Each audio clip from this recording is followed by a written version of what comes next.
नवी मुंबई शहाबाज गाव इंदिरा निवास या धोकादायक इमारतीमध्ये ही दुर्घटना घडलेली आहे। जवळपास सकाळी 4च्या सुमारास रिक्षावाला जात असताना थोडं बिल्डिंग हल्ल्यासारखं त्याला निदर्शनात आलं। त्वरित या संपूर्ण बिल्डिंग मधल्या रहिवाशांना सांगितल्यानंतर जवळपास 37 लोकांना बाहेर काढण्यामध्ये यश आलं, परंतु 2 माणसं ही आतमध्ये अडकलेली होती आणि ही पूर्ण बिल्डिंग पडल्यानंतर 2 माणसांना यशस्वीरित्या बाहेर काढण्यात आलं। त्यांना हॉस्पिटलमध्ये ॲडमिट केलं गेलंय। त्यांची स्थिती सध्या योग्य आहे, परंतु अजून 2 जण आतमध्ये अडकले असल्याची त्या ठिकाणी संशय आहे। त्यामध्ये NDRFची टीम, महानगरपालिका आणि फायर ब्रिगेडच्या माध्यमातून हे संपूर्ण मलबा बाजूला करून त्यांना बाहेर काढण्याचा किंवा शोधण्याचा प्रयत्न सुरू आहे। ही दुर्घटना अत्यंत गंभीर आहे, दुर्दैवी आहे।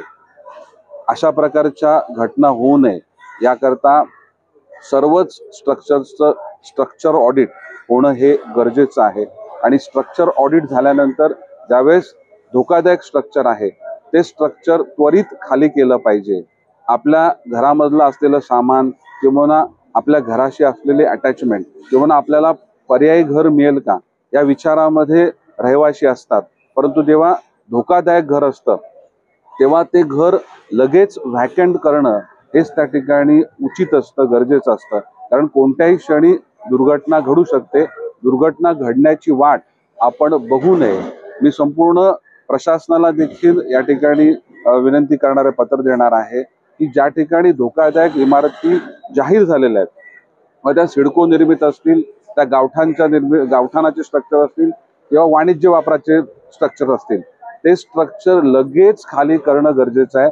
कारण पावसाळ्याच्या कालखंडामध्ये पाऊस खूप मोठ्या प्रमाणामध्ये पडतो। त्या ठिकाणी एक संपूर्ण त्या परिसरामध्ये दलदलीचं वातावरण त्या परिसरात निर्माण होतं। त्यामुळे स्ट्रक्चर्स पडण्याकरता लगेच त्या प्रकारची स्थिती त्या स्ट्रक्चरची तयार होते। त्यामुळे ज्या ठिकाणी धोकादायक म्हणून ज्या इमारती जाहीर केलेल्या आहेत त्या इमारती शासनानं, महानगरपालिका असेल किंवा जे कोणते डिपार्टमेंट असेल त्यांनी त्वरित खाली करणं हे गरजेचं आहे। आणि नागरिकांना देखील मी आवाहन करतो की आपलं घर धोकादायक असेल, मग ते एखादं स्वतःचं राहणारं घर असेल, गावठाणामधलं घर असेल किंवा सिडको निर्मित घर असेल, हे लगेच व्हॅकंट करणं त्या ठिकाणी गरजेचं आहे। जर आपण लगेच ही घरं व्हॅकंट केली तर भविष्यामध्ये अशा घटना पण टाळू शकतो।